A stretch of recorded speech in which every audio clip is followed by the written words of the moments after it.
ದೇಶಾದ್ಯಂತ ಭಾರತ ಬಂದ್ ಯಾವ ರೀತಿಯಾಗಿ ನಡೀತಾ ಇದೆ, ಯಾವ ರೀತಿಯಾಗಿ ಕರ್ನಾಟಕದಲ್ಲಿ ಪ್ರತಿಕ್ರಿಯೆ ವ್ಯಕ್ತ ಆಗಿದೆ, ಇದರ ಸಂಪೂರ್ಣ ಮಾಹಿತಿಯನ್ನು ನೋಡೋಣ. ಬಲವಂತವಾಗಿ ಅಂಗಡಿಗಳನ್ನು ಮುಚ್ಚಿಸ್ತಾ ಇದ್ದಾರೆ ಕಾಂಗ್ರೆಸ್ ಕಾರ್ಯಕರ್ತರು. ಚಿಕ್ಕಬಳ್ಳಾಪುರ ಜಿಲ್ಲೆಯ ಶಿಡ್ಲಘಟ್ಟದಲ್ಲಿ ಬಲವಂತವಾಗಿ ಅಂಗಡಿಗಳನ್ನು ಕಾರ್ಯಕರ್ತರು ಮುಚ್ಚಿಸ್ತಾ ಇದ್ದಾರೆ. ಫೈನಾನ್ಸ್ ಅಂಗಡಿಗಳಿಗೆ ನುಗ್ಗಿ ಬಲವಂತವಾಗಿ ಬಂದ್ ಮಾಡಿ ಅಂಗಡಿಗಳನ್ನ ಮುಚ್ಚಿ ಅಂತ ಹೇಳಿ ಬಲವಂತವಾಗಿ ಮುಚ್ಚಿಸುವಂತಹ ಪ್ರಯತ್ನವನ್ನ ಕಾಂಗ್ರೆಸ್ ಕಾರ್ಯಕರ್ತರು ಮಾಡ್ತಾ ಇರುವಂತಹ ರಿಪೋರ್ಟ್ ಈಗ ಚಿಕ್ಕಬಳ್ಳಾಪುರದಿಂದ ಬರ್ತಾ ಇದೆ. ಚಿಕ್ಕಬಳ್ಳಾಪುರ ಜಿಲ್ಲೆಯ ಶಿಡ್ಲಘಟ್ಟದಲ್ಲಿ ಈ ಒಂದು ಘಟನೆ ಕೂಡ ನಡೆದಿದೆ.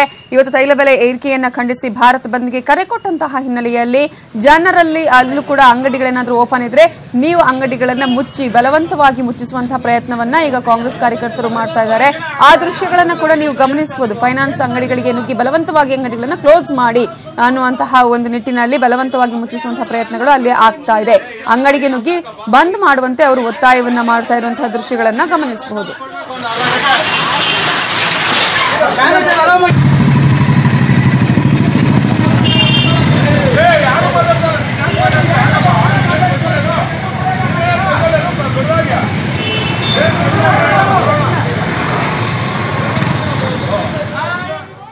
ಈ ಬಗ್ಗೆ ಡೀಟೇಲ್ಸ್ ಕೊಡೋದಕ್ಕೆ ನಮ್ಮ ರಿಪೋರ್ಟರ್ ನವೀನ್ ಈಗ ಫೋನ್ ಸಂಪರ್ಕದಲ್ಲಿದ್ದಾರೆ. ನವೀನ್, ಒಂದ್ ಕಡೆ ಯಾವ ರೀತಿಯ ಪ್ರತಿಕ್ರಿಯೆ ವ್ಯಕ್ತ ಆಗ್ತಾ ಇದೆ, ಇನ್ನೊಂದ್ ಕಡೆ ಕಾಂಗ್ರೆಸ್ ಕಾರ್ಯಕರ್ತರು ಬಲವಂತವಾಗಿ ಮುಚ್ಚಿಸ್ತಾ ಇದ್ದಾರೆ ಅಂಗಡಿಗಳನ್ನೆಲ್ಲ, ಹೇಗೆ ಅಂತ?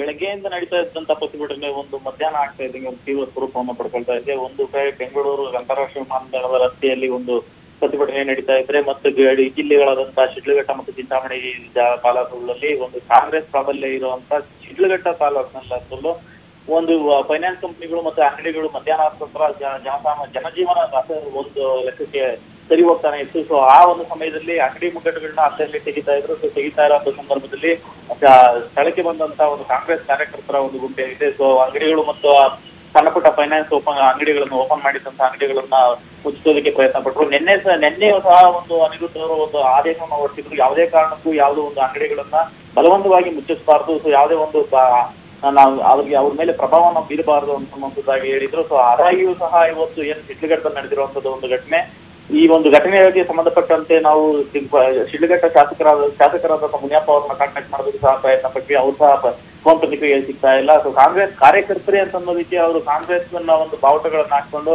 ಸೊ ಅಂಗಡಿಗಳನ್ನ ಮುಚ್ಚಿಸ್ತಾ ಇರುವಂತಹ ದೃಶ್ಯಗಳು ಒಂದು ಮೊಬೈಲ್ ಅಲ್ಲಿ ಸೆರೆಯಾಗಿರುವಂತದ್ದು.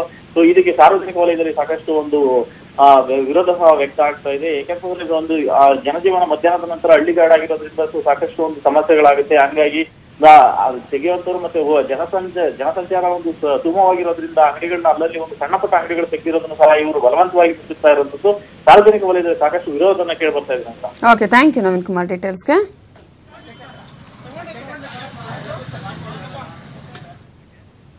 ದೆಹಲಿಯ ರಾಮಲೀಲಾ ಮೈದಾನದಲ್ಲಿ ಕಾಂಗ್ರೆಸ್ ನಾಯಕರು ಪ್ರತಿಭಟನೆ ಮಾಡುವಂತಹ ಸಂದರ್ಭದಲ್ಲಿ ನಾಯಿಯೊಂದು ಬಂತು. ಆಗ ಕಾಂಗ್ರೆಸ್ ಅಧ್ಯಕ್ಷ ರಾಹುಲ್ ಗಾಂಧಿ ಕುರ್ಚಿಯಿಂದ ಮೇಲೆದ್ದು ನಾಯಿಯನ್ನು ಓಡಿಸುವಂತಹ ಪ್ರಸಂಗ ಕೂಡ ಅಲ್ಲಿ ನಡೆದಿದೆ. आम आदमी पार्टी के सांसद संजय सिंह जी हमारे बीच में हैं। मैं उन्हें दरख्वास्त करूंगा कि वो आए। सांसद और वो बारी बारी लोग बुला रहे हैं। और ये देखिए एक राहुल गांधी, ये देख रहे साहब, तो उसे आराम से जा रहे एक कुत्ता यहाँ से पार हुआ। राहुल गांधी आम आदमी पार्टी के सांसद संजय सिंह जी हमारे बीच में हैं। संजय सिंह देखिए, मैं उन्हें दरख्वास्त करूंगा कि वो आए। सांसद वाला और वो बारी बारी लोग बुला रहे हैं। और ये देखिए एक राहुल गांधी, ये देख रहे साहब, तो उसे आराम से जा रहे एक कुत्ता यहाँ से पार हुआ। राहुल गांधी आम आदमी पार्टी के सांसद संजय सिंह जी हमारे बीच में हैं। संजय सिंह देखिए, मैं उन्हें दरख्वास्त करूंगा कि वो आए। सांसद ಎಸ್, ದೃಶ್ಯದಲ್ಲಿ ಗಮನಿಸಿರುವ ಹಾಗೆ ದೆಹಲಿಯ ರಾಮಲೀಲಾ ಮೈದಾನದಲ್ಲಿ ಕಾಂಗ್ರೆಸ್ ನಾಯಕರು ಪ್ರತಿಭಟನೆಯನ್ನು ಕೂಡ ಮಾಡಿದ್ದಾರೆ. ಇವತ್ತು ತೈಲ ಬೆಲೆ ಏರಿಕೆಯನ್ನ ಖಂಡಿಸಿ ಸಾಕಷ್ಟು ನಾಯಕರು ಕೂಡ ಅಲ್ಲಿರೋದನ್ನ ನೀವು ಗಮನಿಸಬಹುದು. ಆ ಸಂದರ್ಭದಲ್ಲಿ ಪ್ರತಿಭಟನೆ ಮಾಡುವಂತಹ ಸಂದರ್ಭದಲ್ಲಿ ನಾಯಿಯೊಂದು ಅಲ್ಲಿಗೆ ಬರುತ್ತೆ. ಆಗ ಅಲ್ಲೇ ಇದ್ದಂತಹ ಕಾಂಗ್ರೆಸ್ ಅಧ್ಯಕ್ಷ ರಾಹುಲ್ ಗಾಂಧಿ ಅಲ್ಲಿ ಕುರ್ಚಿಯಿಂದ ಮೇಲೆದ್ದು ನಾಯಿಯನ್ನು ಓಡಿಸುವಂತಹ ಪ್ರಯತ್ನ ಮಾಡ್ತಾ ಇರೋದು ಕೂಡ ಕ್ಯಾಪ್ಚರ್ ಆಗಿದೆ ದೃಶ್ಯಗಳಲ್ಲಿ. ಅದನ್ನ ಕೂಡ ನೀವು ಗಮನಿಸಬಹುದು. ಸಾಕಷ್ಟು ನಾಯಕರು ಈ ಒಂದು ಪ್ರತಿಭಟನೆ ಬಗ್ಗೆ ಅಲ್ಲಿ ಮಾತನಾಡ್ತಿರುವಂತಹ ಸಂದರ್ಭದಲ್ಲಿ ರಾಹುಲ್ ಗಾಂಧಿಯ ಗಮನ ಸೆಳೆದಿದ್ದು ಈ ನಾಯಿ. मैं उन्हें दरख्वास्त करूंगा कि वो आए। सांसद वाला और वो बारी बारी लोग बुला रहे हैं। और ये देखिए एक राहुल गांधी, ये देख रहे साहब, तो उसे आराम से जा रहे एक कुत्ता यहाँ से पार हुआ। राहुल गांधी ಇದು ದೆಹಲಿಯ ಸಿಚುವೇಶನ್ ಆದ್ರೆ ಇನ್ನು ಕಲಬುರಗಿಯಲ್ಲಿ, ಕರ್ನಾಟಕದ ಕಲಬುರಗಿಯಲ್ಲಿ ಯಾವ ರೀತಿಯಾದಂತಹ ಪ್ರತಿಕ್ರಿಯೆ ವ್ಯಕ್ತವಾಗಿದೆ ಈಗ ಈ ಒಂದು ಬಂದ್ಗೆ ಅನ್ನೋದ್ರ ಬಗ್ಗೆ ಕೂಡ ಸಾಕಷ್ಟು ರೀತಿಯಲ್ಲಿ ಪ್ರತಿಕ್ರಿಯೆ ವ್ಯಕ್ತ ಆಗಿದೆ. ಅಲ್ಲಿ ಕಾಂಗ್ರೆಸ್ ಕಾರ್ಯಕರ್ತರು ಪ್ರತಿಭಟನೆಯನ್ನು ಕೂಡ ಮಾಡಿದ್ದಾರೆ. ಇನ್ನೊಂದು ಕಡೆ ಈಗಾಗಲೇ ಬೇರೆ ಬೇರೆ ರೀತಿಯಲ್ಲಿ ಅಲ್ಲಿ ಕಾಂಗ್ರೆಸ್ ಕಾರ್ಯಕರ್ತರು ಪ್ರತಿಭಟನೆಯನ್ನು ಮಾಡಿರೋದನ್ನು ಕೂಡ ನೀವು ಗಮನಿಸಬಹುದು. ಕಲಬುರಗಿಯಲ್ಲಿ ಭಾರತ್ ಬಂದ್ ಎಫೆಕ್ಟ್ ಹೇಗಿದೆ ಅನ್ನೋದ್ರ ಬಗ್ಗೆ ಡೀಟೇಲ್ಸ್ ಕೊಡೋದಕ್ಕೆ ನಮ್ಮ ರಿಪೋರ್ಟರ್ ಶಿವರಾಮ ಸುಂಡಿ ಈಗ ಅಲ್ಲಿಂದ ನೇರ ಸಂಪರ್ಕದಲ್ಲಿದ್ದಾರೆ. ಶಿವರಾಮ ಸುಂಡಿ, ಬೆಳಗಿನಿಂದ ಇಲ್ಲಿಯವರೆಗೂ ಕೂಡ ಕಲಬುರಗಿಯಲ್ಲಿ ಯಾವ ರೀತಿಯಾದಂತಹ ಪ್ರತಿಕ್ರಿಯೆ ವ್ಯಕ್ತ ಆಗಿದೆ ಬಂದ್ಗೆ?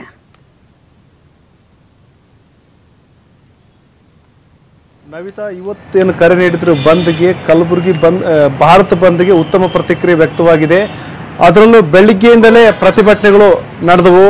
ಬೆಳಗ್ಗೆಯಿಂದಲೂ ಸಹ ಎಡಪಕ್ಷಗಳು, JDS, ಕಾಂಗ್ರೆಸ್ ಪಕ್ಷಗಳು ನಗರದ ವಿವಿಧ ಕಡೆ ಪ್ರತಿಭಟನೆ ಮಾಡಿದ್ರು.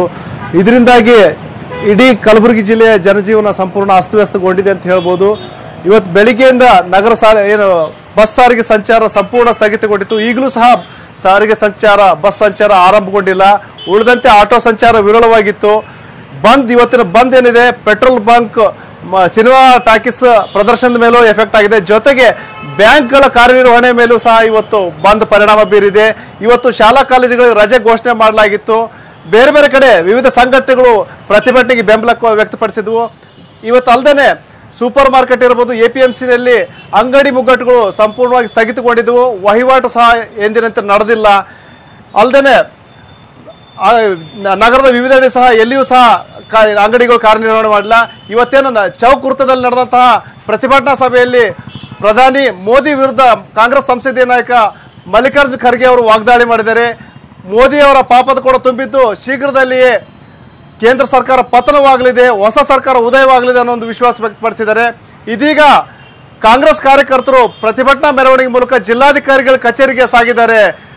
ನವಿತಾ, ಒಟ್ಟಾರೆ ಇವತ್ತಿನ ಬಂದ್ಗೆ ಉತ್ತಮ ಬೆಂಬಲ ವ್ಯಕ್ತವಾಗಿದೆ. Navitha, okay, thank you Shivarama Sundi ಡೀಟೇಲ್ಸ್ಗೆ. ಇನ್ನು ಮೈಸೂರಲ್ಲಿ ಈಗಾಗಲೇ ಗಾಂಧಿ ಪ್ರತಿಮೆಯ ಬಳಿ ಕೂಡ ಕಾಂಗ್ರೆಸ್ ಕಾರ್ಯಕರ್ತರು ಪ್ರತಿಭಟನೆಯನ್ನ ಮಾಡಿದ್ದಾರೆ. ಒಂದು ರೀತಿಯಲ್ಲಿ ಉತ್ತಮವಾದಂತಹ ಪ್ರತಿಕ್ರಿಯೆ ಅಲ್ಲಿ ವ್ಯಕ್ತ ಆಗಿದೆ. ಈಗಾಗಲೇ ಆಟೋ ಸಂಚಾರವನ್ನ ಕೂಡ ಅಲ್ಲಿ ನಿಲ್ಲಿಸಲಾಗಿದೆ. ಹಾಗಾಗಿ ಯಾವ ರೀತಿಯಾದಂತಹ ಒಂದು ಪ್ರತಿಕ್ರಿಯೆ ಮೈಸೂರಲ್ಲಿ ವ್ಯಕ್ತ ಆಗಿದೆ, ಜನ ಯಾವ ರೀತಿಯಾಗಿ ಪ್ರತಿಕ್ರಿಯೆಯನ್ನ ಕೊಟ್ಟಿದ್ದಾರೆ ಈ ಬಂದ್ಗೆ ಅನ್ನೋದ್ರ ಬಗ್ಗೆ ಡೀಟೇಲ್ಸ್ ಕೊಡೋದಕ್ಕೆ ನಮ್ಮ ರಿಪೋರ್ಟರ್ ಪುಟ್ಟಪ್ಪ ಈಗ ಅಲ್ಲಿನಿಂದ ನೇರ ಸಂಪರ್ಕದಲ್ಲಿದ್ದಾರೆ.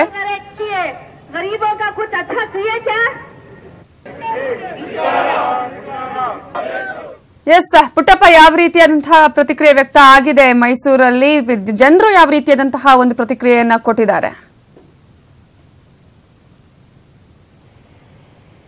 ಖಂಡಿತ ನವಿತಾ, ಪೆಟ್ರೋಲ್ ಹಾಗೂ ಡೀಸೆಲ್ ದರ ಏರಿಕೆಯನ್ನು ಖಂಡಿಸಿ ದೇಶಾದ್ಯಂತ ಕಾಂಗ್ರೆಸ್ ಪಕ್ಷ ಹಾಗೂ ಎಡಪಕ್ಷಗಳು ಕರೆ ನೀಡಿದಂತಹ ಬಂದ್ಗೆ ಮೈಸೂರಿನಲ್ಲಿ ಉತ್ತಮವಾದಂತಹ ಒಂದು ಪ್ರತಿಕ್ರಿಯೆ ವ್ಯಕ್ತವಾಗಿದೆ ಅಂತ ಹೇಳ್ಬೋದು.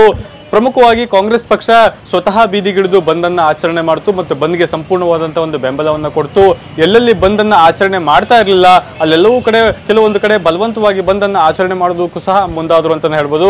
ಪ್ರಮುಖವಾಗಿ ಮೈಸೂರಿನಲ್ಲಿ ಬೆಳಿಗ್ಗೆಯಿಂದಲೇ ಸಾರಿಗೆ ವ್ಯವಸ್ಥೆ ಅಸ್ತವ್ಯಸ್ತವಾಗಿತ್ತು. ಮೈಸೂರು ನಗರ ಬಸ್ ನಿಲ್ದಾಣ ಹಾಗೂ ಗ್ರಾಮಾಂತರ ಬಸ್ ನಿಲ್ದಾಣದಿಂದ ಯಾವುದೇ ಬಸ್ಗಳು ಹೊರ ಹೋಗದಂತೆ ಕಾಂಗ್ರೆಸ್ ಕಾರ್ಯಕರ್ತರು ಪ್ರತಿಭಟನೆಯನ್ನ ಮಾಡಿ ತಡೆದರು ಅಂತ ಹೇಳ್ಬೋದು.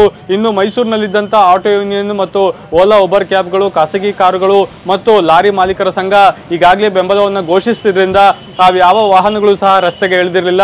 ಎಂದಿಗಿಂತ ವಾಹನ ಸಂಚಾರ ಅತ್ಯಂತ ವಿರಳವಾಗಿತ್ತು ಅಂತ ಹೇಳ್ಬೋದು. ಅದನ್ನ ಹೊರತುಪಡಿಸಿದ್ರೆ ತರಕಾರಿ ಮಾರುಕಟ್ಟೆ, ಹಾಲು, ಪೇಪರ್ ಅವೆಲ್ಲವೂ ಸಹ ಲಭ್ಯವಾಗಿತ್ತು. ಇನ್ನು ಪ್ರಮುಖವಾಗಿ ಮೈಸೂರಿನ ದೇವರಾಜ ಅರಸು ರಸ್ತೆ, ಸಯಾಜಿರಾವ್ ರಸ್ತೆ ಮತ್ತು ಅಶೋಕ ರಸ್ತೆಗಳಲ್ಲಿ ವ್ಯಾಪಾರ ವಹಿವಾಟುಗಳು ಸಂಪೂರ್ಣವಾಗಿ ಬಂದ್ ಆಗಿತ್ತು. ಈ ಕ್ಷಣವರೆಗೂ ಸಹ ಅಲ್ಲಿ ಅಂಗಡಿ ಮುಗ್ಗಟ್ಟುಗಳು ತೆರೆಯುವ ಸಾಧ್ಯತೆ ಕಾಣ್ತಾ ಇಲ್ಲ. ಇನ್ನು ಈವರೆಗೂ ಸಹ ಬಸ್ ನಿಲ್ದಾಣವೂ ಸಹ ಯಾವುದೇ ಬಸ್ಗಳು ಬಂದು ಸಾರ್ವಜನಿಕರಿಗೆ ಸೇವೆ ನೀಡುವಂತ ಅವಕಾಶಗಳು ಸಹ ಇಲ್ಲಿ ಕಾಣಸಿಗ್ತಾ ಇಲ್ಲ. ಅದನ್ನು ಹೊರತುಪಡಿಸಿದ್ರೆ ಜಿಲ್ಲಾಡಳಿತ ನಿನ್ನೆ ಶಾಲಾ ಕಾಲೇಜುಗಳಿಗೆ ರಜೆ ಘೋಷಿಸಿದ್ರಿಂದ ಶಾಲಾ ಕಾಲೇಜುಗಳಿಗೆ ವಿದ್ಯಾರ್ಥಿಗಳೊಂದು ಪರದಾಡುವಂತ ಪರಿಸ್ಥಿತಿಯೂ ಸಹ ಇಲ್ಲಿ ನಿರ್ಮಾಣವಾಗಿರಲಿಲ್ಲ. ನವಿತಾ, ಒಂದಷ್ಟು ವಾಸ್ತವ ದೃಶ್ಯಗಳನ್ನ ತೋರಿಸ್ತೀನಿ. ಈಗ ಮಧ್ಯಾಹ್ನ 2:15 ಸಮಯ ಆಗಿದೆ. ಈ ಕ್ಷಣವೂ ಸಹ ಮೈಸೂರಿನ ನಗರ ಬಸ್ ನಿಲ್ದಾಣದಲ್ಲಿ ಒಂದೇ ಒಂದು ಬಸ್ ಸಹ ಕಾಣ್ತಾ ಇಲ್ಲ. ಇಡೀ ಬಸ್ ನಿಲ್ದಾಣ ಸಂಪೂರ್ಣವಾಗಿ ಖಾಲಿಯಾಗಿದೆ. ಬಸ್ನಲ್ಲಿ ಸಾಕಷ್ಟು ಬಂದೋಬಸ್ತನ್ನ ಮಾಡಲಾಗಿದೆ. ಪೊಲೀಸ್ ಸಿಬ್ಬಂದಿಗಳನ್ನ ನಿಯೋಜಿಸಿ ಯಾವುದೇ ರೀತಿಯ ಅಹಿತಕರ ಘಟನೆಗಳು ನಡೆಯದಂತೆ ಮುನ್ನೆಚ್ಚರಿಕಾ ಕ್ರಮಗಳನ್ನು ಸಹ ವಹಿಸಲಾಗಿದೆ. ಇನ್ನು ಇಡೀ ಬಸ್ ನಿಲ್ದಾಣದ ಬೆಳಿಗ್ಗೆ ಬಂದ ಬಂದಂತ ಎಲ್ಲಾ ಸಾರ್ವಜನಿಕರು ಬಂದ ಮಾಹಿತಿ ತಿಳಿದು ಎಲ್ಲರೂ ಸಹ ವಾಪಸ್ ಆಗಿದ್ದಾರೆ. ಕೆಲವರು ಬಸ್ಗಾಗಿ ಕಾಯ್ತಾ ಕುಳಿತಿರುವಂತಹ ದೃಶ್ಯಗಳನ್ನು ಸಹ ನಾವು ನೋಡಬಹುದು. ಅವರಿಗೆ ಮಾಹಿತಿ ಇಲ್ಲದೆ ಬಂದು ಅವರು ಕಾಯ್ತಾ ಇರೋ ಬಗ್ಗೆಯೂ ಸಹ ಇಲ್ಲಿನ ಸಾರ್ವಜನಿಕರು ಒಂದಷ್ಟು ಆಕ್ಷೇಪಗಳನ್ನು ಸಹ ವ್ಯಕ್ತಪಡಿಸ್ತಾ ಇದ್ದಾರೆ. ಅದನ್ನ ಹೊರತುಪಡಿಸಿ ಕಾಂಗ್ರೆಸ್ ಕಾರ್ಯಕರ್ತರೆಲ್ಲರೂ ಪ್ರತಿಭಟನೆಯನ್ನ ಮಾಡಿದ್ರೆ ಬಿಜೆಪಿಯ ಸಂಸದರಾದಂತಹ ಪ್ರತಾಪ್ ಸಿಂಹ ಅವರು ಸುದ್ದಿಗೋಷ್ಠಿಯನ್ನು ನಡೆಸಿ ವಾಗ್ದಾಳಿಯನ್ನು ನಡೆಸಿದ್ರು. ಕಾಂಗ್ರೆಸ್ ಮತ್ತು ಜೆಡಿಎಸ್ ಪಕ್ಷಗಳು ಯಾವ ಕಾರಣಕ್ಕಾಗಿ ಬಂದ್ಗೆ ಬೆಂಬಲವನ್ನು ನೀಡಿದೆ ಅನ್ನೋದ್ರ ಬಗ್ಗೆ ನಮಗೆ ಮಾಹಿತಿಯೇ ಇಲ್ಲ. ಯಾಕಂದ್ರೆ ಸರ್ಕಾರ ಎಲ್ಲ ಸರ್ಕಾರಗಳು ನಡೆದು ಬಂದಾಗ ಪೆಟ್ರೋಲ್ ಮತ್ತು ಡೀಸೆಲ್ಗಳ ಬೆಲೆ ಏರಿಕೆ ಮತ್ತು ಇಳಿತ ಆಗಿದೆ. ದೇವೇಗೌಡರು ದೇಶದ ಚುಕ್ಕಾಣಿಯನ್ನ ಹಿಡಿದಿದ್ದಂತ ಒಬ್ಬ ಹಿರಿಯ ನಾಯಕ, ಅವರ ಮಗನಿಗೆ ಬುದ್ಧಿ ಹೇಳ್ಬೋದಾಗಿತ್ತು. ಆದ್ರೆ ಅವರು ಸಹ ಬಂದ್ಗೆ ಬೆಂಬಲವನ್ನ ಕೊಟ್ಟು ಪರೋಕ್ಷವಾಗಿ ಕಾಂಗ್ರೆಸ್ನ ಋಣ ತೀರಿಸುವಂತ ಕೆಲಸವನ್ನ ಮಾಡ್ತಾ ಇದ್ದಾರೆ. ಕಾಂಗ್ರೆಸ್ ಮತ್ತು ಜೆಡಿಎಸ್ ಬೆಂಬಲಿತ ಇದೊಂದು ಪ್ರಾಯೋಜಿತ ಬಂದ್ ಅನ್ನೋ ಒಂದು ಆರೋಪವನ್ನು ಸಹ ಸಂಸದ ಪ್ರತಾಪ್ ಸಿಂಹ ಅವರು ಮಾಡಿದ್ರು. ಒಟ್ಟಾರೆ ಮೈಸೂರು ಜಿಲ್ಲೆಯಾದ್ಯಂತ ಬಂದ್ಗೆ ಒಂದು ರೀತಿಯಾದಂತಹ ಒಂದು ಮಿಶ್ರ ಪ್ರತಿಕ್ರಿಯೆ ವ್ಯಕ್ತವಾಗಿದ್ದಾದ್ರೂ ಮಧ್ಯಾಹ್ನದ ಹೊತ್ತಿಗೆ ಬಂದ್ ಸಂಪೂರ್ಣವಾಗಿ ಯಶಸ್ವಿಯಾಗಿದೆ. ಅಂಗಡಿ ಮುಂಕಟ್ಟು ಸಾರಿಗೆ ವ್ಯವಸ್ಥೆ ವಿಚಾರದಲ್ಲಿ ಸಂಪೂರ್ಣವಾಗಿ ಬಂದ್ ಯಶಸ್ವಿಯಾಗಿದ್ದು, ಕೇವಲ ಮಾರುಕಟ್ಟೆ ವಿಚಾರದಲ್ಲಿ ಅದನ್ನ ಹೊರತುಪಡಿಸಿದ್ರೆ ಸಣ್ಣ ಪುಟ್ಟ ಅಂಗಡಿಗಳು ಮತ್ತು ಒಂದಷ್ಟು ವಾಹನಗಳು ಮಾತ್ರ ರಸ್ತೆಗೆ ಕಾಣ ಸಿಗ್ತಾ ಇರೋದ್ರಿಂದ ಇಡೀ ಬಂದ್ ಮೈಸೂರಿನಲ್ಲಿ ಸಂಪೂರ್ಣವಾಗಿ ಯಶಸ್ವಿಯಾಗಿದೆ. ಇವತ್ತು ಕರೆ ನೀಡಿದಂತ ಬಂದ್ ಪೆಟ್ರೋಲ್ ಬೆಲೆ ಏರಿಕೆ ವಿರೋಧಿಸಿದಂತ ಬಂದ್ಗೆ ಕಾಂಗ್ರೆಸ್ ಮತ್ತು ಎಡಪಕ್ಷಗಳು ನೀಡಿದಂತ ಬೆಂಬಲ ಮೈಸೂರಿನಲ್ಲಿ ಉತ್ತಮವಾಗಿದೆ ಅಂತಾನೆ ಹೇಳ್ಬೋದು. Navitha, okay, thank you Puttappa ಡೀಟೇಲ್ಸ್ಗೆ. ಪ್ರತಿದಿನ ಜನಜಂಗುಳಿಯಿಂದ ಗಿಜಿಗೊಡ್ತಾ ಇದ್ದ ಶಕ್ತಿಸೌಧ ವಿಧಾನಸೌಧ ಇವತ್ತು ಖಾಲಿಯಾಗಿತ್ತು. ಅಲ್ಲಿ ಇವತ್ತು ಯಾವ ರೀತಿಯಾದಂತಹ ಸಿಚುವೇಶನ್ ಇತ್ತು ಅನ್ನೋದ್ರ ಬಗ್ಗೆ ನಮ್ಮ ರಿಪೋರ್ಟರ್ ಕೃಷ್ಣ ವಾಕ್ ಥ್ರೂ ಮಾಡಿದ್ದಾರೆ. ನೋಡ್ಕೊಂಡ್ ಬರೋಣ ಬನ್ನಿ. ನಾವೀಗ ವಿಧಾನಸೌಧದ ಕೆಂಗಲ್ ಗೇಟ್ ಬಳಿ ಇದೀವಿ. ನಾವು ಕಾಣಬಹುದಾಗಿದೆ ಈ ಒಂದು ದೃಶ್ಯವನ್ನ ಯಾವ ರೀತಿ ಅಂತ. ದಿನನಿತ್ಯ ಸಾಕಷ್ಟು ಪ್ರಮಾಣದಲ್ಲಿ ಇಲ್ಲಿ ಸಚಿವರಾಗಿರ್ಬೋದು, ಅಧಿಕಾರಿಗಳಾಗಿರ್ಬೋದು, ಎಲ್ಲರೂ ಕೂಡ ಇದೇ ಮಾರ್ಗದ ಮೂಲಕವಾಗಿ ವಿಧಾನಸೌಧ ಒಳಗಡೆ ಒಂದು ಪ್ರವೇಶವನ್ನ ಮಾಡ್ತಾ ಇದ್ರು.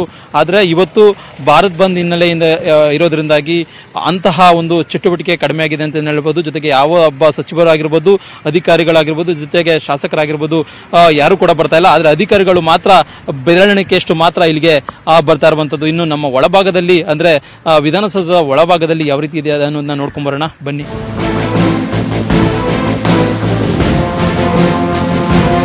ನಾವೀಗ ವಿಧಾನಸೌಧದ 3ನೇ ಮಹಡಿಯಲ್ಲಿ ಇದ್ದೇವೆ. ಪ್ರಮುಖವಾಗಿ ಈ ಒಂದು 3ನೇ ಮಹಡಿಯಲ್ಲಿ ಮುಖ್ಯಮಂತ್ರಿ ಎಚ್ ಡಿ ಕುಮಾರಸ್ವಾಮಿ ಅವರ ಕೊಠಡಿ ಇದೆ. ಅವರ ಕೊಠಡಿ ನಾವು ಕಾಣಬಹುದಾಗಿದೆ. ಯಾವ ರೀತಿ ಅದನ್ನ ಕ್ಲೋಸ್ ಆಗಿದೆ ಅನ್ನುವಂಥದ್ದು. ಈಗಾಗಲೇ ಭಾರತ್ ಬಂದ್ ಇರೋದ್ರಿಂದಾಗಿ ಎಲ್ಲಾ ಸಚಿವರ ಕೊಠಡಿಗಳು ಕೂಡ ಕ್ಲೋಸ್ ಆಗಿರುವಂತದ್ದು. ಆದ್ರೆ ಅವರ ಆಪ್ತ ಸಲಹೆಗಾರರ ಕೊಠಡಿಗಳು ಮಾತ್ರ ಇಲ್ಲಿ ಓಪನ್ ಆಗಿದ್ದಾವೆ. ಆದ್ರೆ ಅವರ ಕೊಠಡಿಗಳು ಸಂಪೂರ್ಣವಾಗಿ ಕ್ಲೋಸ್ ಆಗಿರುವಂತದ್ದು. ಇನ್ನು ಅವರ ಮುಖ್ಯಮಂತ್ರಿ ಕೊಠಡಿಯವರ ಮುಂಭಾಗದಲ್ಲೇ ಸಾಕಷ್ಟು ಪ್ರಮಾಣದಲ್ಲಿ ಇಲ್ಲೇನು ಬ್ಯಾರಿಕೇಡ್ಗಳನ್ನು ಹಾಕಲಾಗಿದೆ. ಈ ಒಂದು ಬ್ಯಾರಿಕೇಡ್ ನಲ್ಲಿ ಸಾಕಷ್ಟು ಪ್ರಮಾಣದಲ್ಲಿ ಏನು ಜನರು ಸಾಕಷ್ಟು ಪ್ರಮಾಣದಲ್ಲಿ ಲೈನ್ ಆಗಿ ನಿಲ್ತಾ ಇದ್ರು ಪ್ರತಿನಿತ್ಯ. ಆದ್ರೆ ಇವತ್ತು ಬಂದಿರೋದ್ರಿಂದಾಗಿ ಯಾವೊಬ್ಬ ಜನರು ಕೂಡ ಇಲ್ಲಿಗೆ ಬರ್ತಾ ಇಲ್ಲ ಅಂತ ಹೇಳ್ಬೋದು. ಇನ್ನು ಮುಖ್ಯಮಂತ್ರಿ ಎಚ್ ಡಿ ಕುಮಾರಸ್ವಾಮಿ ಅವರ ಪಕ್ಕದಲ್ಲೇನೆ ಡಾಕ್ಟರ್ ಜಿ ಪರಮೇಶ್ವರ್ ಸೇರಿದಂತೆ ಪ್ರಮುಖ ಸಚಿವರುಗಳ ಕೊಠಡಿಗಳಿವೆ. ಆ ಒಂದು ಕೊಠಡಿಗಳಲ್ಲೂ ಕೂಡ ಯಾರು ಕೂಡ ಸಚಿವರು ಕೂಡ ಬಂದಿಲ್ಲ ಅಂತ ಹೇಳ್ಬೋದು. ಜೊತೆಗೆ ಆ ಒಂದು ಸಚಿವರ ಕೊಠಡಿಗಳು ಕೂಡ ಸಂಪೂರ್ಣವಾಗಿ ಸ್ತಬ್ಧವಾಗಿವೆ. ಜೊತೆಗೆ ಅವರ ಕೊಠಡಿಗಳ ಮುಂಭಾಗದಲ್ಲಿ ನಾವು ಕಾಣಬಹುದಾಗಿದೆ. ವಿಧಾನಸೌಧದ ಮುಂಭಾಗದಲ್ಲಿ ಏನು ಈ ಒಂದು ದಾರಿ ಏನಿದೆ ಆ ಒಂದು ಮಾರ್ಗದಲ್ಲೂ ಕೂಡ ಜನರು ಓಡಾಟ ಕೂಡ ಕಡಿಮೆ ಆಗಿದೆ. ಜೊತೆಗೆ ಯಾರು ಕೂಡ ಬೆಂಬಲಿಗರಾಗಿರ್ಬೋದು, ಜೊತೆಗೆ ಶಾಸಕರಾಗಿರ್ಬೋದು ಯಾರು ಕೂಡ ಇಲ್ಲಿಗೆ ಬರ್ತಾ ಇಲ್ಲ ಅಂತ ಹೇಳ್ಬೋದು. ಒಟ್ಟಾರೆಯಾಗಿ ಕಾಂಗ್ರೆಸ್ ಕೊಟ್ಟಿರತಕ್ಕಂತಹ ಒಂದು ಭಾರತ್ ಬಂದ್ಗೆ ವಿಧಾನಸೌಧ ಸಂಪೂರ್ಣವಾಗಿ ಸ್ತಬ್ಧವಾಗಿದೆ ಅಂತ ಹೇಳ್ಬೋದು. ಕ್ಯಾಮರಾ ಪರ್ಸನ್ ರಾಯ್ಡು ಜೊತೆಗೆ ಕೃಷ್ಣ ಜಿವಿ, ನ್ಯೂಸ್ 18 ಕನ್ನಡ, ಬೆಂಗಳೂರು. ಇನ್ನು ಗದಗದಲ್ಲೂ ಕೂಡ ಭಾರತ್ ಬಂದ್ ಜೋರಾಗಿ ಸಾಗಿದೆ. ಮಹಾತ್ಮ ಗಾಂಧಿ ಸರ್ಕಲ್ನಲ್ಲಿ ಪ್ರತಿಭಟನೆ ನಡೆದಿದೆ. ಈ ನಡುವೆ ಈ ಒಂದು ಪ್ರತಿಭಟನೆಯನ್ನ ನಿಯಂತ್ರಣ ಮಾಡುವಂತಹ ಸಂದರ್ಭದಲ್ಲಿ ಪೊಲೀಸರು ಪಾಪ ಸುಸ್ತಾಗಿ ನಿದ್ರೆಗೆ ಜಾರಿದಂತಹ ಘಟನೆ ಕೂಡ ಅಲ್ಲಿ ನಡೆದಿತ್ತು.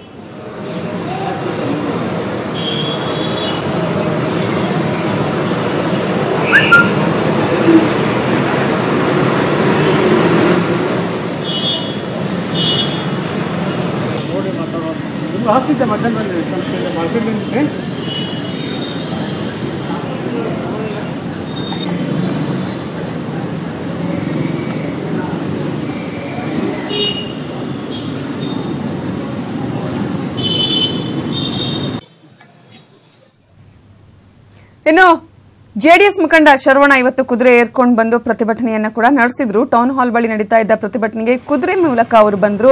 ಕುದುರೆ ಏರಿ ಬಂದಿದ್ದಕ್ಕೆ ಈ ಕಡೆ ಪಿಜಿಆರ್ ಸಿಂಧ್ಯಾ ಮಾತ್ರ ಗರಂ ಆದ್ರು. ಪ್ರತಿಭಟನೆಯ ದಿಕ್ಕು ತಪ್ಪಿಸಬೇಡಿ ಅಂತ ಹೇಳಿ ಶರವಣ ಅವರಿಗೆ ಸಿಂಧ್ಯಾ ಅವ್ರ ಮೇಲೆ ಕೋಪವನ್ನ ಮಾಡಿಕೊಂಡಂತಹ ಘಟನೆ ಕೂಡ ನಡೆಯಿತು.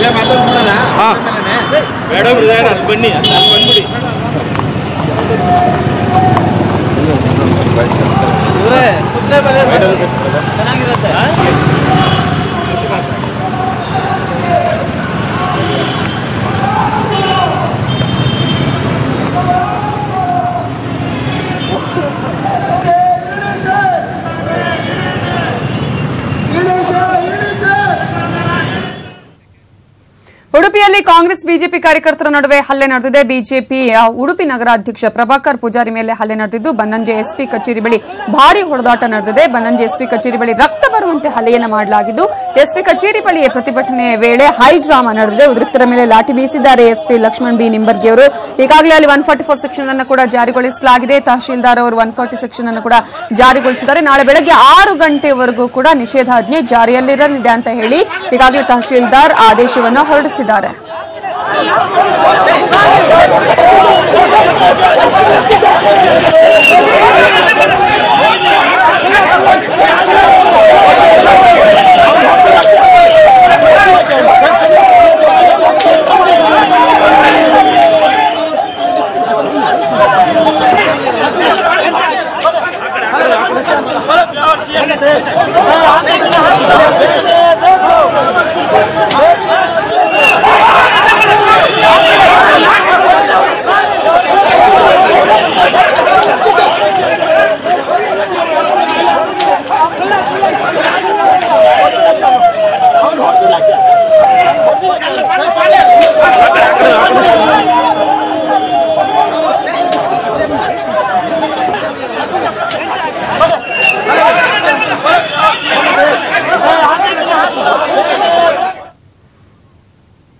ಇನ್ನು ಮಂಗಳೂರಲ್ಲಿ ಬಿಜೆಪಿ ಎಂಎಲ್ಎ ಕಾರು ತಡೆದು ಪ್ರತಿಭಟನೆಯನ್ನ ಕೂಡ ಮಾಡಲಾಗಿದೆ. ಪೊಲೀಸರಿಂದ ಕಾಂಗ್ರೆಸ್ ಕಾರ್ಯಕರ್ತರನ್ನ ಅರೆಸ್ಟ್ ಮಾಡಲಾಗಿದೆ. ಎಂಎಲ್ಎ ವೇದವ್ಯಾಸ್ ಕಾರು ಅವರನ್ನ ತಡೆದು ಆವಾಜ್ ಹಾಕಿದ್ದಾರೆ ಕಾಂಗ್ರೆಸ್ ಕಾರ್ಯಕರ್ತರು. ಜ್ಯೋತಿ ಸರ್ಕಲ್ನಲ್ಲಿ ಉದ್ವಿಗ್ನ ಪರಿಸ್ಥಿತಿ ನಿರ್ಮಾಣ ಆಗಿದ್ದು ಕಂಕನಾಡಿ ಕಡೆಗೆ ಪ್ರತಿಭಟನಾಕಾರರು ತೆರಳಿದ್ದಾರೆ.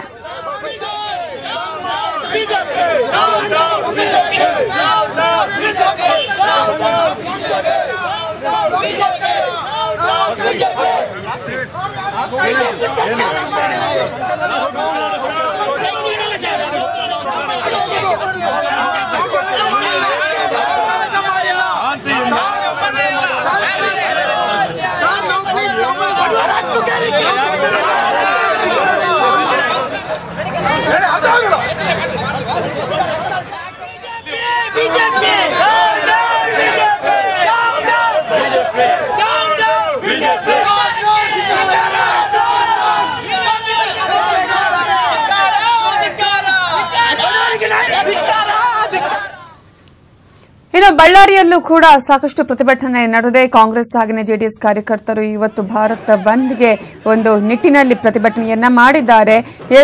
ಯಾರ್ಯಾರು ಯಾವ್ಯಾವ ರೀತಿಯಾಗಿ ಬಳ್ಳಾರಿಯಲ್ಲಿ ಪ್ರತಿಭಟನೆಯನ್ನ ಮಾಡಿದ್ರು ಅಂತ ನೀವು ಗಮನಿಸ್ತಾ ಹೋಗೋದಾದ್ರೆ ಕುದುರೆ ಏರಿಯಲ್ಲಿ ಪ್ರತಿಭಟನೆಯನ್ನ ಕೂಡ ಮಾಡಲಾಗಿರುವಂತಹ ದೃಶ್ಯವನ್ನ ನೀವು ನೋಡ್ತಾ ಇದ್ದೀರಾ. ಹಾಗೇನೆ ನಾಗೇಂದ್ರ ಸಿಲಿಂಡರ್ ಹೊತ್ತು ಅಲ್ಲಿ ಪ್ರತಿಭಟನೆಯನ್ನ ಕೂಡ ಮಾಡಿದ್ದಾರೆ. ಇನ್ನೊಂದು ಕಡೆ ಅವರೇ ಟೀ ಅನ್ನ ಮಾಡುವುದರ ಮೂಲಕ ವಿಭಿನ್ನ ರೀತಿಯಲ್ಲಿ ಪ್ರತಿಭಟನೆಯನ್ನ ಕೂಡ ಮಾಡಿರೋದನ್ನ ಕೂಡ ನೀವು ಗಮನಿಸಬಹುದು. ಒಂದ್ ಕಡೆ ಈ ರೀತಿಯಾಗಿ ಕುದುರೆ ಏರಿ ಬಂದು ಪ್ರತಿಭಟನೆಯನ್ನ ಮಾಡಿದ್ರೆ ಬಳ್ಳಾರಿ ಶಾಸಕ ನಾಗೇಂದ್ರ, ಇನ್ನೊಂದು ಕಡೆಯಲ್ಲಿ ಸಿಲಿಂಡರ್ ಗಳನ್ನ ಹೊತ್ತು ತಂದು ಅಲ್ಲೇ ಗ್ಯಾಸ್ ಮೂಲಕ ತಗೊಂಡು ಅಲ್ಲೇ ಟೀ ಅನ್ನು ಕೂಡ ಮಾಡಲಾಗಿದೆ. ಅಲ್ಲೇ ಟೀ ಕೊಟ್ಟು ಕಾಂಗ್ರೆಸ್ ಕಾರ್ಯಕರ್ತರು ಪ್ರತಿಭಟನೆಯನ್ನ ಮಾಡಿದ್ದಾರೆ. ಕಾಂಗ್ರೆಸ್ನ ಮಹಿಳಾ ಕಾರ್ಯಕರ್ತರು ಟೀ ಮಾರಿ ಅಲ್ಲಿ ಪ್ರತಿಭಟನೆಯನ್ನ ಕೂಡ ಮಾಡಿರುವಂತಹ ದೃಶ್ಯಗಳನ್ನ ಕೂಡ ನೀವು ಗಮನಿಸಬಹುದು. ಇದು ಬಳ್ಳಾರಿಯ ಒಂದು ಚಿತ್ರಣವನ್ನ ನೀವು ನೋಡ್ತಾ ಇದ್ದೀರಿ.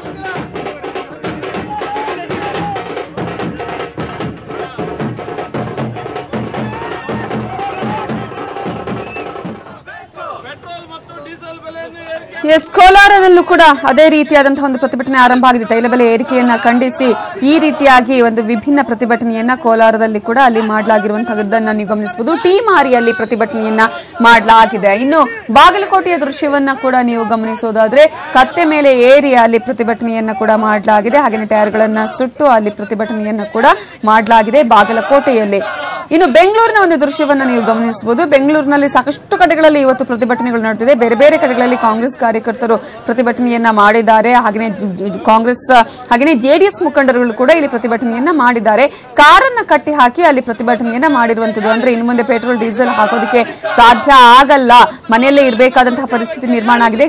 ಯಾವುದೇ ವಾಹನಗಳನ್ನ ಮನೆಯಲ್ಲೇ ಇಟ್ಕೊಳ್ಬೇಕಾದಂತಹ ಪರಿಸ್ಥಿತಿ ಇದೆ ಅನ್ನುವಂತಹ ನಿಟ್ಟಿನಲ್ಲಿ ಈ ಒಂದು ಕಾರನ್ನ ಕಟ್ಟಿ ಹಾಕಿ ಪ್ರತಿಭಟನೆಯನ್ನ ಕೂಡ ಇಲ್ಲಿ ವಿಭಿನ್ನವಾಗಿ ಮಾಡಲಾಗಿದೆ.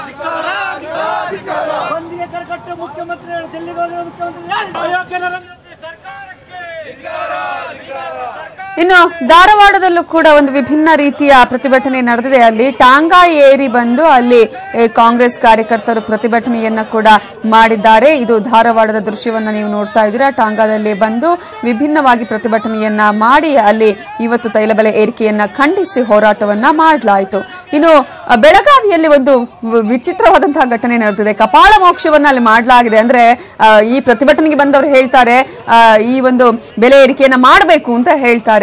ಈ ಸಂದರ್ಭದಲ್ಲಿ ಕಪಾಳ ಮೋಕ್ಷವನ್ನ ಮಾಡಿ ಬೆಲೆ ಏರಿಕೆ ಮಾಡೋದಲ್ಲ, ಕಡಿಮೆ ಮಾಡಬೇಕು ಅನ್ನುವಂತಹ ನಿಟ್ಟಿನಲ್ಲಿ ಅಲ್ಲಿ ಪ್ರತಿಭಟನೆ ಮಾಡುವಂತದ್ದು. ಹಾಗೆಯೇ ಎಮ್ಮೆ ಏರಿ ಬಂದು ಅಲ್ಲಿ ಪ್ರತಿಭಟನೆ ಮಾಡಿರೋದು ಬೆಂಗಳೂರಲ್ಲಿ. ಇನ್ನು ಯಾವ ರೀತಿಯಾದಂತಹ ಪ್ರತಿಭಟನೆ ಬೆಂಗಳೂರಲ್ಲಿ ಮತ್ತು ಮೈಸೂರಲ್ಲಿ ಇದೆ ಅಂತ ನೀವು ನೋಡಬಹುದು. ಮೈಸೂರಲ್ಲಿ ತಳ್ಳುಗಾಡಿಯನ್ನ ಏರ್ಕೊಂಡು ಬಂದು ಅಲ್ಲಿ ಬೇರೆ ಬೇರೆ ವೆಜಿಟೇಬಲ್ಸ್ ಗಳನ್ನ ಇಟ್ಕೊಂಡು ಬಂದು ಅಲ್ಲಿ ಪ್ರತಿಭಟನೆಯನ್ನ ಕೂಡ ಮಾಡಲಾಗಿತ್ತು. ಒಂದ್ ಕಡೆ ಈ ರೀತಿಗೆ ತೈಲ ಬೆಲೆ ಏರಿಕೆ ಆಗುತ್ತೆ, ಇನ್ನೊಂದ್ ಕಡೆ ಸಾಮಾನು ಸರಂಜಾಮುಗಳ ಬೆಲೆ ಕೂಡ ಏರಿಕೆ ಆಗುತ್ತೆ. ಯಾವ್ದ್ರಲ್ಲಿ ಲಿಂಕ್ ಇದೆ ಅನ್ನೋದ್ರ ಬಗ್ಗೆ ಕೂಡ ಅಲ್ಲಿ ಪ್ರತಿಭಟನೆಯನ್ನ ಮಾಡಲಾಯಿತು. ಶರವಣ ಈಗಾಗಲೇ ಹೇಳಿದ ಹಾಗೆ ನಾವು ಸುದ್ದಿಯಲ್ಲಿ ಕುದುರೆಯನ್ನ ಏರ್ಕೊಂಡು ಬಂದು ಅಲ್ಲಿ ಪ್ರತಿಭಟನೆಯನ್ನ ಮಾಡಿದ್ರು. PGR ಸಿಂಧೆ ಅವರಿಂದ ಬಯಸಿಕೊಂಡಿದ್ದು ಆಗಿದೆ.